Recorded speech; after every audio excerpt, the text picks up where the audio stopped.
انسان کی زندگی میں جو چیزیں اسے بہت زیادہ نقصان دیتی ہیں اور بہت پیچھے چھوڑ دیتی ہیں، دنیاوی معاملات سے لے کر روحانی، اخلاقی، قلبی اور قرب الہی کے معاملات تک کو جو چیزیں نقصان پہنچاتی ہیں، ان میں ایک بڑی چیز غفلت ہے۔ ایک لفظ ہوتا ہے جو ہمیں اکثر سننے کو ملتا ہے کہ آپ کی توجہ نہیں ہے۔ یہ ڈھیر سارے لوگوں کا مطالبہ ہوتا ہے، اہل خانہ بھی مطالبہ کرتے ہیں، کئی موقع پر والدین بھی مطالبہ کرتے ہیں، غرباء بھی مطالبہ کرتے ہیں کہ امیروں کی ہماری طرف توجہ نہیں ہے۔ اور یہ بڑی لازمی سی بات ہے کہ کسی چیز پر جب توجہ رہتی ہے تو وہ چیز بہتر ہو جاتی ہے، اور جب عدم توجہی کا لوگ مظاہرہ کرتے ہیں تو وہ معاملہ خراب ہو جاتا ہے۔ یہ جو عدم توجہ ہے اسی کو غفلت کہتے ہیں، اور جب انسان کے مزاج پر غفلت طاری ہوتی ہے اور غفلت اس پر پوری طرح غلبہ کر لیتی ہے تو پھر اس کی زرخیز زمین کو وہ بنجر کرتی ہے۔ غفلت انسانی دل کے لیے بڑی نقصان دہ چیز ہے اور انتہائی تکلیف اور ضرر کا باعث ہے۔ دلوں پر جو قحط نازل ہوتا ہے، قحط، ویران ہو جاتے ہیں دل، اور جو دلوں پر خشکی نازل ہوتی ہے کہ طبیعتیں خشک ہو جاتی ہیں، یہ غفلت کی وجہ سے ہوتی ہے۔ جو لوگ غافل ہو جاتے ہیں نا، اپنے معاملات کا دھیان نہیں رکھتے، دیکھیں نا، آپ کو کھانا کھاتے بھی غافل نہیں ہونا چاہیے۔ اگر کھانا بھی غیر معتدل کھا لیا جائے تو وہ انسان کی طبیعت کے لیے باعث ضرر بن جاتا ہے، نقصان کا باعث بنتا ہے۔ بات کرتے ہوئے بھی غافل نہیں ہونا چاہیے، کئی دفعہ جملے ایسے نکل جاتے ہیں جو انسان کے لیے پھر شرمندگی کا باعث بنتے ہیں۔ انسان کو غافل ہو کر کوئی کام نہیں کرنا چاہیے، غافل ہو کر، مدہوش اور بے ہوش ہو کر نہیں۔ غفلت دل کو ویران کرتی ہے، طبیعت میں خشکی لاتی ہے۔ غافل کبھی نہ بنے۔ قرآن مجید فرقان حمید نے ارشاد فرمایا کہ اقترب للناس حسابہم، فرمایا لوگوں کے حساب کا وقت قریب آ گیا۔ وَهُمْ فِي غَفْلَةٍ مُعْرِضُونَ، اور وہ ابھی بھی غفلت میں منہ پھیرے ہوئے ہیں۔ ٹائم آ گیا حساب دینے کا، لیکن وہ بھی غافل ہیں۔ ہمارے جو زیادہ تر نقصان زندگی میں ہوئے ہیں وہ صرف ہماری غفلت کی وجہ سے ہوئے۔ ہم نے چیزوں پر توجہ نہیں دی، چیزیں گڑبڑ ہو گئیں۔ جس آدمی نے پھول لگائے ہوں، پھل لگائے ہوں، کھیتی لگائی ہو، وہ دانہ ڈال کے پانی دے کے فارغ نہیں ہو سکتا، اسے توجہ کرنی پڑتی ہے۔ اور کسی نے کہا تھا مالی جیندے ہون تو پھر بوٹے سوکھدے نہیں۔ اگر موجود ہونا ان کو سینچنے والا، رکھوالی کرنے والا، تو پھر ان کی جڑیں کبھی خشک نہیں ہوا کرتی۔ ہماری جو غفلتیں یہ بڑی ضرر کا باعث ہے، نقصان کا باعث، اور مجبوری معاف ہوتی ہے، غفلت معاف نہیں ہوتی۔ اسکول میں پڑھتے تھے، مدرسے میں پڑھتے تھے، تو ایک مجبوری ہو گئی جی، خدا نہ خواستہ گھر میں کوئی پریشانی ہو گئی تو اساتذہ اس پر سزا نہیں دیتے۔ کوئی خوشی کا موقع ہے گھر میں، فیملی میں کسی کی شادی ہے، اساتذہ اس پر سزا نہیں دیتے۔ لیکن اگر کبھی پتہ چلتا تھا نا کہ یہ گھر سے تو آیا تھا لیکن مدرسے نہیں آیا، یہ اسکول نہیں آیا، رستے میں غافل ہو گیا، تو یہ بات خوفناک تھی۔ یہ قابل سزا جرم تھا کہ تو غافل ہو گیا اپنی پڑھائی سے، تو گھر سے آیا اور یہاں نہیں آیا۔ غفلت قابل سزا ہوتی ہے، مجبوری کی معافی ہوتی ہے۔ ہمارا آج کا جو مسئلہ ہے وہ غفلت کا ہے۔ ڈھیر سارے لوگ ہیں، سمجھدار بھی ہیں، سیانے بھی ہیں، معاملہ فہم بھی ہیں، باشعور بھی ہیں، تعلیم کی ڈگریاں بھی رکھتے ہیں، لیکن اگر ان کی زندگیوں کی تکلیفوں کو دیکھا جائے اور بے آباد روح کو دیکھا جائے اور سجدوں سے ان کی دوری کو دیکھا جائے تو ایک ہی بات سمجھ میں آتی ہے کہ پتہ سارا ہے لیکن لے ڈوبی ہے غفلت، توجہ نہیں کی۔ لائق بچہ بھی نالائق ترین زندگی گزارتا ہے، اس لیے کہ اس کے لائق ہونے کے ساتھ ساتھ اس کا توجہ کرنا بھی تو ضروری ہے نا۔ نرے لائق کا کیا فائدہ اگر وہ محنتی نہیں، اگر وہ توجہ ہی نہیں کرتا، اپنا سبق دھیان سے سنتا پڑھتا ہی نہیں، بھی جتنا مرضی لائق ہو پیچھے رہ جائے گا۔ اور کئی نالائق ہوتے ہیں، رٹا لگا کے پاس ہوتے ہیں، پر چلو رٹا تو لگاتے ہیں نا، محنت تو کرتے ہیں نا، جدوجہد تو کرتے ہیں. کئی نالائق جدوجہد کے باعث آگے گزر جاتے ہیں اور کوئی اسی چکر میں رہ جاتے ہیں، میں بڑا لائق ہوں، کل پڑھ لوں گا، پرسوں پڑھ لوں گا، ہفتہ تیاری کر کے پاس ہو جاؤں گا. اپنی زندگی سے غفلت کا پردہ اٹھائیں. اور غفلت اس کے لیے فیصلہ کرنے کی ضرورت ہوتی ہے، پلاننگ کرنے کی نہیں، فیصلہ کرنے کی ضرورت ہوتی ہے کہ میں نے اب غفلت کرنی. ہم نہ جب بھی کوئی پروگرام بناتے ہیں تو منصوبہ بندی شروع کرتے ہیں. منصوبہ بندی نہ کریں، فیصلہ کریں، کہیں کہ میں نے غافل نہیں ہونا. غفلت غرق دنیا کا نام ہے. اپنے آپ کو غفلت سے بچائیں. آپ دیکھیں حضرت کعب بن مالک رضی اللہ تعالیٰ عنہ فرماتے ہیں، بخاری میں موجود ہے، فرماتے ہیں کہ جنگ میں پیچھے رہ گیا تھا. میرا خیال تھا کل چلا جاؤں گا، گھوڑے اور سواریاں میرے پاس تیز ہیں، مضبوط ہیں، پرسوں چلا جاؤں گا، تیزی سے بھاگ کے میں پہنچ جاؤں گا، میں قافلے کے ساتھ شامل ہو جاؤں گا.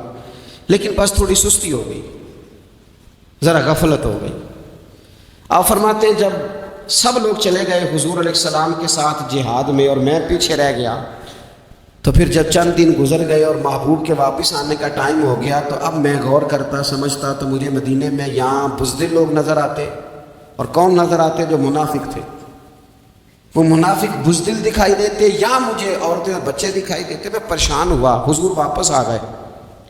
جنہوں نے بہانے کیے تھے نا منافقین نے، یہ مجبوری تھی اس لیے نہیں جہاد پہ گئے، یہ جنہوں نے بہانے کیے تھے انہیں مل گئی معافی. اور میں نے سچ بولا. میں نے کہا یا رسول اللہ میں غافل ہو گیا تھا. اب کہتے ہیں میں نے جب کہا نا حضور سستی ہو گئی تھی، ذرا غفلت ہو گئی. تو بندہ محبوب سے غافل ہو جائے، بندہ وہیں سے غافل ہو جائے. جو دم غافل سو دم کافر، سانو مرشد ایہو پڑھایا. جب کہا نا حضور کو غلطی ہو گئی، کوئی مجبوری نہیں تھی، تو فرماتے ہیں باقیوں کو معافی مل گئی. میرے ساتھ حضور ناراض ہو گئے. ایک دن نہیں، 2 دن نہیں، 50 دن حضور ناراض رہے. مدینے کی گلیوں نے مجھے پہچاننا چھوڑ دیا. در و دیوار سے مجھے یوں لگتا تھا کہ میں پردیسی ہوں. فرماتے ہیں میں مسجد میں آتا تھا، میں جب محبوب کو دیکھتا تو حضور رخ انور پھیر لیتے. اور مجھے پتا تھا جب میرا چہرہ ادھر ادھر ہوتا تو پھر کریم رحمت کی نظر فرماتے. فرماتے 50 دن مسلسل. پھر مجھے حکم ہوا کہ بیوی بھی بھیج دو، میکے بچے بھی بھیج دو، ننہال یعنی تنہا رہ جاؤ. فرماتے وہ میں نے قید تنہائی کاٹی، لیکن شکر اللہ کا یہ ہے کہ میں سچا تھا، بس ذرا بھول گیا تھا، بس ذرا غفلت ہو گئی تھی. تو فرماتے ہیں پھر اللہ تبارک و تعالیٰ نے میرے اوپر فضل یہ فرمایا کہ میری توبہ کا اعلان رب نے قرآن مجید میں فرمایا. تو غافل نہ بنے کبھی بھی. ہمارا نہ مسئلہ یہ، اور آپ نے ناراض نہیں ہونا. ڈھیر سارے لوگ غافل ہو جاتے ہیں، مالدار بھی غافل ہیں، صاحبان علم بھی الا ماشاء اللہ بہت ساری جگہوں پہ غافل ہیں. جن لوگوں کو 4 لوگ جاننے لگ جاتے ہیں، کوئی مقام حاصل ہو جاتا ہے، وہ بھی بہت ساری جگہوں سے غافل ہو جاتے ہیں الا ماشاء اللہ. غفلت بڑی تکلیف والا منظر ہے. جو لوگ سمجھتے ہیں نا میں اب گڈ بک میں آ گیا ہوں، اب میں اچھا ہو گیا ہوں، اب میرے لیے خیر کہا جاتا ہے، مجھے اچھائی شاید یہ مستقل میرے ساتھ رہے گی، تعریف ہی ہوگی ہمیشہ، وہ بھی غافل ہو جاتے ہیں. اور یہ غفلت ٹھیک نہیں ہوتی. وجہ دیکھنی چاہیے کس وجہ سے انسان کو وقار مل رہا، عزت مل رہی. اپنی زندگی سے غفلت کو اتار پھینکے. تھوڑی دیر کی تو غفلت ہوتی ہے، لمبی تو نہیں. 2 منٹ کے لیے صرف اس نے ڈرائیونگ کرتے ہوئے چہرہ موبائل کی طرف کیا تھا، 2 ہی تو منٹ لگے تھے. لمحوں نے خطا کی تھی، صدیوں نے سزا پائی. لمحوں نے خطا کی تھی، صدیوں نے سزا پائی. ایک لمحے کے لیے غافل ہوئے تھے اور صدیاں، نسلیں روتی رہ گئی پیچھے، بچے تڑپتے رہ گئے، اہل خانہ پریشان رہ گئے، ماں باپ ساری زندگی روتے رہے. لیکن یہ 2 منٹ کے لیے یہ غفلت جو ہے یہ بڑی تکلیف والا معاملہ. اپنی زندگی سے غفلت کو اتارنا ہے، غافل نہیں بننا. ہر وقت توجہ اور ساری باتوں پہ توجہ. بعض اوقات لوگ ایک طرف توجہ کر کے ایک طرف سے غافل ہو جاتے ہیں. نہ، توجہ ہمہ پہلو رکھنی ہے. ہمارے ذمہ جتنے بھی حقوق ہیں ان سب پر توجہ، ہر چیز کا خیال. ایسا نہ ہو کہ عبادت کرتے رہ جائیں اور حقوق العباد ہم سے چھوٹ جائیں، اور حقوق العباد اتنے زیادہ ادا کریں، صاحب مجھے کہنے لگے ایک دفعہ بڑے وثوق کے ساتھ کہنے لگے جی معاذ اللہ ثم نہیں جی ٹائم ملتا پھر نماز دا کی کریے، روزی کمانا بھی تو عبادت ہے نا۔ تو میں نے کہا آپ نے عبادت کرنا ایک حصہ قبول کیا ہے، آپ نے کل عبادت نہیں قبول کی۔ عبادت کل ہے ہمہ پہلو، ایک حصہ آپ قبول کر کے نکل گئے اور باقی آپ نے چھوڑ دی، تو کسی ایک طرف سے بھی غافل نہیں ہونا۔ جتنی ذمہ داریاں ہیں، جتنی ڈیوٹیاں ہیں، ان سب کا خیال، اور جو بڑا آدمی ہوتا ہے، بڑا گھر میں بڑا ہو، قبیلے میں بڑا ہو، علاقے میں بڑا ہو، ادارے میں بڑا ہو، کلاس میں بڑا ہو، جو بڑا ہے اس کی تو ساری آنکھیں کھلی ہوئی ہونی چاہیے، ایک ایک پر اس کی نظر ہونی چاہیے کہ میری کہاں ضرورت ہے، کہاں مجھے اشک شوئی کرنی ہے، کس کے ساتھ میں نے کس طرح محبت کا رویہ رکھنا ہے، غافل نہ بنے۔ اچھا جی اب کیسے پتہ چلے گا کہ ہم غافل ہیں؟ یہ کیسے پتہ چلے گا؟ آپ کسی بندے سے بھی پوچھ لیں حالات کیا ہیں تو کہتے ہیں اللہ کا شکر ہے کبھی کسی کا دل نہیں دکھایا، اللہ کا شکر ہے جی زمانہ ہو گیا پانچوں نمازیں پڑھتا، اللہ کا شکر ہے جی۔ کیسے پتہ چلے گا غافل ہے؟ پہلی علامت ہمارے علماء اور صوفیاء نے غافل بندے کی لکھی ہے، اس آئینے میں نے اور آپ نے اپنا آپ دیکھنا ہے۔ غافل بندے کی پہلی علامت یہ ہوتی ہے کہ وہ دنیاوی کاموں میں چست ہوتا ہے اور اللہ اور اس کے رسول کی فرما برداری میں سست ہوتا ہے، یعنی نماز کے وقت تو اسے نیند ستاتی ہے، پریشانی ہوتی ہے، لیکن اگر کسی جگہ مال مل رہا ہو، پیسے مل رہے ہو، وہاں جانا ہو تو پھر اسے کوئی چیز بھی تنگ نہیں کر۔ دنیاوی کاموں میں چست ہوگا، یعنی ٹی وی کے آگے، موبائل کے آگے وہ گھنٹوں بیٹھا ہوا ہے، اور اگر اسے 25 منٹ قرآن پاک سننا پڑ جائے، اگر اسے 20 منٹ دینی محفل میں بیٹھنا پڑ جائے، اگر اسے کہا جائے کہ تو 20 رکعت نماز نفل ادا کر، دنیاوی کاموں میں چست ہے، دینی کاموں میں، یہ غفلت کی پہلی علامت۔ پھر ذاتی معاملات پہ پیسہ خرچ کرنا ہو تو ڈھیر سارا ہے، کسی غریب کی مدد کر دی ہو تو۔ وہ ہمارے ایک دوست ہیں، وہ اکثر کہا کرتے ہیں، وہ کہتے ہیں آج کل کسی سے کہنا فلائی کام میں، دینی کام میں، کسی کی مدد میں کچھ 4 پیسے خرچ کرنے ہیں تو لوگ کہتے ہیں ہاتھ تنگ ہے۔ ہاں کچھ سستا پلاٹ ملتا ہو نا، اور اگر یہ سمجھ آ جائے کہ وہ مجبور ہے بیچارہ بیچنے والا، تو پھر کہتے ہیں میں 2-3 دوستوں کو پھاڑ لے سن۔ ذاتی کاموں میں جب بندہ چست ہو اور دینی کاموں میں سست ہو تو مطلب یہ ہے کہ بندہ غافل ہے۔ پہلی علامت غفلت کی، اور غفلت کی دوسری نشانی یہ ہے کہ انسان گناہ کے کاموں کو معمولی سمجھنے لگ جاتا ہے، یہ غافل بندے کی نشانی ہے۔ گناہ کو معمولی سمجھتا ہے، چھوٹا سمجھتا ہے۔ آج کل لوگ کہتے ہیں نہیں میں کو اکیلا کر رہا ہوں، ساری دنیا ہی کرتی ہے۔ اور جناب کیا ہو گیا اگر یہ غلطی ہو گئی تو بندے سے ہو ہی جاتا ہے۔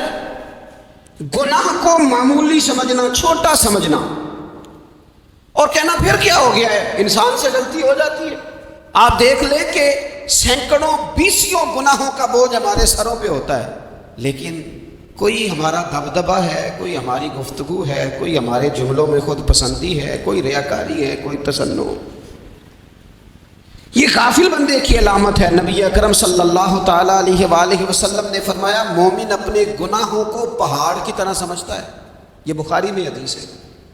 مومن پہاڑ کی طرح جانتا ہے اور وہ ڈرتا ہے کہ کہیں وہ پہاڑ اس کے اوپر گر نہ جائے، یعنی کہیں مجھے میرے گناہ کی سزا نہ مل جائے۔ چھوٹے گناہ کو بھی پہاڑ جانتا ہے، یار مجھ سے غلطی ہو گئی، مجھے ٹھیک کر لینی چاہیے، مجھے معافی لے لینی چاہیے، مجھے توبہ کر لینی چاہیے۔ مومن اپنے اوپر گناہ کو پہاڑ کی جانب سمجھتا ہے، اور حضور علیہ الصلوۃ والسلام فرماتے ہیں کہ یہ جو فاسق اور فاجر ہوتا ہے نا، اللہ کا نافرمان، یہ گناہ کو مکھی کی طرح سمجھتا ہے، یہ سمجھتا ہے میں نے اشارہ کرنا ہے مکھی نے اڑ جانا ہے۔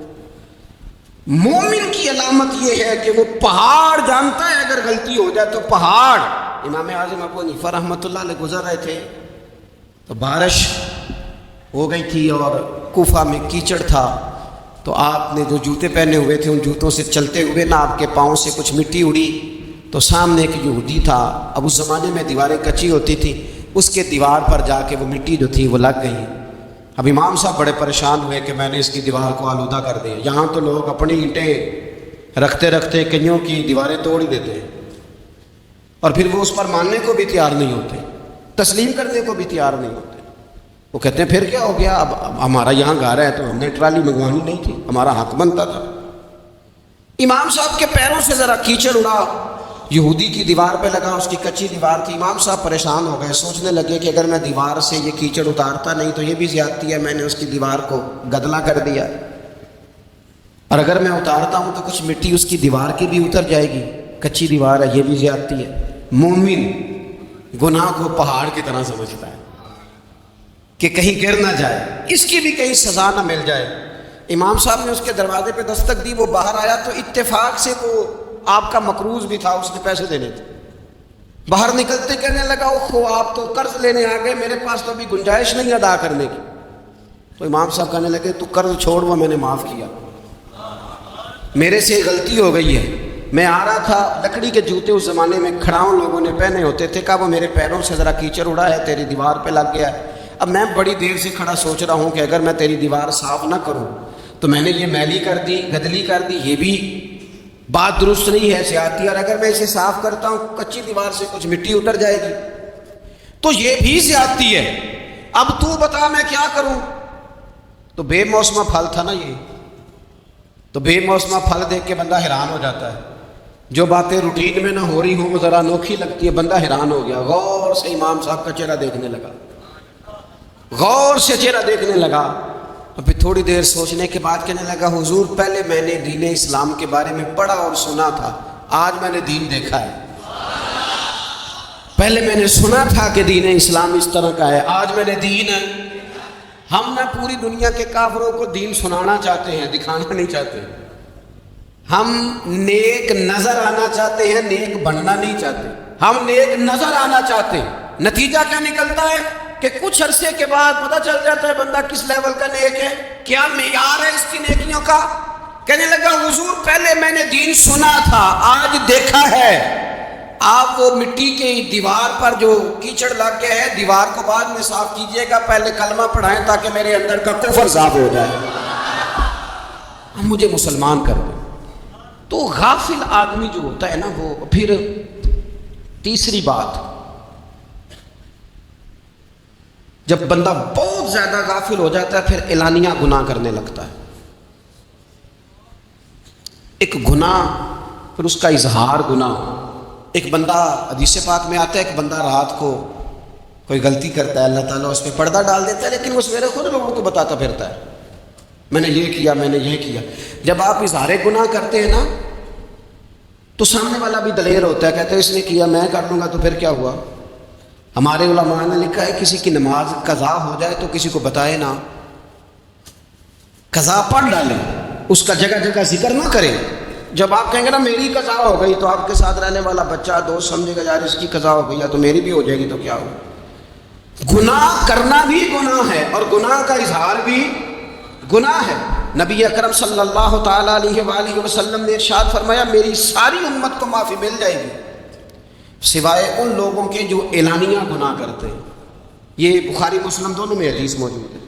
جو اعلانیہ گناہ، جنہوں نے خود ساری دنیا کو گواہ بنا لیا، میں نے یہ بھی جرم کیا، یہ بھی کیا، یہ بھی کیا، یہ بھی کیا، خود انہوں نے لوگوں کے، بہت بڑے غافل آدمی کی علامت ہے کہ گناہ کرے اور پھر اوپر سے اعلانیہ گناہ کرے، اتنا بڑا جرم کرے۔ پھر چوتھی علامت اگر ہم دیکھنا چاہیں کہ ہم غافل تو نہیں، تو غافل بندے کی چوتھی علامت یہ ہوتی ہے کہ وہ فضول کاموں میں وقت بڑا ضائع کرتا ہے۔ فضولیات میں ادھر بیٹھے ہیں ادھر بیٹھے ہیں، یہاں گپ شپ ہو رہی ہے، وہاں موبائل دیکھا جا رہا ہے، پھر کچھ ٹائم ملا ہے تو پھر کہیں دور دراز کسی ہوٹل پہ کھانا کھانے چلے گئے، پھر کچھ ٹائم ملا تو چلو نکلتے ہیں ذرا کوئی ہفتہ سیر کر آتے ہیں، یہاں گپ شپ ہے، فلاں کو ڈسکس کر لیتے ہیں، فلاں کے بارے میں بات کر لیتے ہیں، سیاسی تبصرے کر لیتے ہیں، یہ تھوڑی گفتگو ہو جاتی، چلے محلے داروں پہ تبصرہ شروع کرتے ہیں، کون روٹی زیادہ کھا رہا ہے اور کس کے پاس پیسے زیادہ آ گئے، چلو جا کے پتہ کرتے ہیں۔ حالانکہ یہ پتہ نہیں کرنا چاہیے تھا، پتہ تو اس کا کرنا چاہیے تھا جو بیچارہ کال سے بھوکا ہے، خبر تو اس کی رکھنی چاہیے تھی جس بیچارے کے گھر میں بچوں کے لیے پہننے کو کپڑے موجود نہیں ہیں، اس پر تبصرہ یہ کرتے ہیں کہ یہ محنت کیوں نہیں کرتے، اور اگر کسی پر اللہ عطا کر دے پھر حساب ضرور لگاتے ہیں کہ ذرا معلومات کرو یہ اتنی جلدی آگے کیسے نکل گئے۔ غافل بندے کی علامت ہے وقت کا ضائع کرنا اور فضول کاموں میں ضائع کرنا اور بلا وجہ ضائع۔ اور ایسے سوالات کرنا جن کی ضرورت ہی کوئی نہیں، بالکل ضرورت ہی نہیں، کوئی مطلب بھی نہیں، لیکن ہم لوگ وقت ضائع، یہ غفلت کی علامت، غفلت۔ اللہ والوں کی علامت کیا تھی؟ ایک بات انہوں نے زندگی میں لے لی، سیکھ لی، پھر ساری زندگی اسی پہ گزار دی۔ ان کا ارادہ تھا نا کشکول سیدھا کیا۔ کچھ لوگ ساری زندگی لیکچر قبول لے لے کے سن کے پھر بھی سمجھنے کو تیار ہے، یہ غافل دل کی علامت ہے۔ اس لیے نبی پاک صلی اللہ تعالیٰ علیہ وسلم نے فرمایا دو نعمتیں ایسی ہیں جن میں اکثر لوگ غفلت میں ہیں، ایک صحت اور دوسری فراغت۔ لوگ بلا وجہ وقت ضائع کرتے ہیں۔ اللہ نے صحت دی ہے، کسی خیر کے کام میں لگائیں۔ اگر آپ کے پاس فارغ وقت ہے تو قرآن پاک کو یاد کریں، ترجمہ اور تفسیر سے پڑھیں، محبوب پاک علیہ السلام کی احادیث کو یاد کریں، اللہ والوں کی باتیں سنیں۔ وقت ملے تو عبادات میں لگائیں، نوافل میں لگائیں، تلاوت میں لگائیں، ذکر اذکار میں لگائیں، اور پھر اللہ مزید توفیق عطا کرے تو کسی کے بھلے میں وقت لگائیں۔ گلی سے کوئی کانٹا اٹھائیں، کوئی روڑا اٹھائیں، کوئی کسی کی مدد کریں، لیکن یہ غافل ہونے کی علامت ہے کہ اپنے وقت کو ضائع کرنا۔ اور پھر اسی طرح غفلت کی پانچویں علامت یہ ہے کہ اگر بندے کو دنیا سے پورا پیار ہو جائے، یعنی شب قدر میں بھی آ کے کہتا ہے یا اللہ کبھی پیسے دے دینا، شب برات والے دن بھی کہتا ہے کہ مالک اگر کبھی کوئی ایسا سبب لگ جائے نا، یعنی بیت اللہ شریف کے سامنے کھڑے ہو کے بھی اگر اس نے مال ہی مانگنا ہے، وہاں بھی اس نے یہی سوال کرنا ہے، حب دنیا اتنی غالب آ جائے تو یہ غافل ہونے کی علامت۔ دنیا ضرورت ہے، مقصد نہیں ہے، دنیا کی حاجت ہے، مقصد نہیں ہے، یہ مقصود نہیں۔ اور جب لوگ فقط دنیا کے مال کو، دولت کو، نبی پاک علیہ السلام نے فرمایا وہ لعنتی ہے جو درہم اور دینار کا بندہ بن گیا ہے، پیسوں کا بندہ بن گیا ہے، مل جائے تو خوش ہوتا ہے، نہ ملے تو تکلیف میں آ جاتا ہے۔ یہ غافل بندے کی علامت۔ مومن تو وہ ہوتا ہے کہ دولت رزق حلال ضرور کماتا ہے تاکہ کسی کے آگے ہاتھ نہ پھیلانا پڑے، کوشش ضرور کرتا ہے، پر دنیا کو جیب میں جگہ دیتا ہے، دل میں نہیں دیتا۔ اس کی جگہ جہاں ہے اسے وہاں رکھتا ہے، اسے دل میں جگہ، دل تو ایک ہے، اس میں رب رسول کو بسائیں گے یا کسی اور کو بسائیں گے؟ تو حب دنیا یہ غافل ہونے کی بہت بڑی علامت ہے۔ پھر اسی طرح جو بندہ رب کریم کو جانتا نہیں نا، وہ بھی غافل ہو جاتا ہے۔ ایک تو جو یہ نہیں نہ جانتا کہ رب کریم سزا دے گا، مجھے دیکھ رہا ہے، اسے نہ اونگ آتی ہے نہ نیند آتی ہے، جو اس کی معرفت نہیں رکھتا کہ میرا رب ہر وقت مجھے دیکھ رہا ہے، وہ بھی غافل ہو جاتا ہے۔ جسے پتہ ہونا کہ مجھے دیکھ رہا ہے وہ غافل نہیں ہوتا۔ اور جو یہ سمجھ لیتا ہے نا کہ شاید معاذ اللہ سلم اس یقین کو پکا نہیں کرتا، وہ غافل ہو جاتا ہے۔ اور ایک جو یہ نہیں نہ جانتا کہ رب مہربان کتنا ہے، وہ بھی غافل ہو جاتا ہے۔